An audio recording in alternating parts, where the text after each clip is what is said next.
മുന്നേ നമ്മൾ വന്നിരിക്കുകയായിരുന്നു. അറിയാനൊക്കെ തിന്നല്ലോ എവിടെയോ ഒളിച്ചിട്ട് പോലും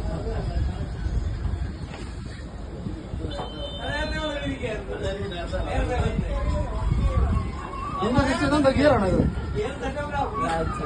ആക്സിഡന്റ് അത് ഗിയർ ഹാൻഡ് ബ്രേക്ക് അങ്ങനെയൊന്നുമില്ല. ഇല്ല ഞാൻ ഹാൻഡ് ബ്രേക്ക് ആയിരിക്കും. ഇത് മുന്നോട്ടോ ഫ്രണ്ടോട്ടോ സെന്റർ ഒന്നും കുഴപ്പമില്ല.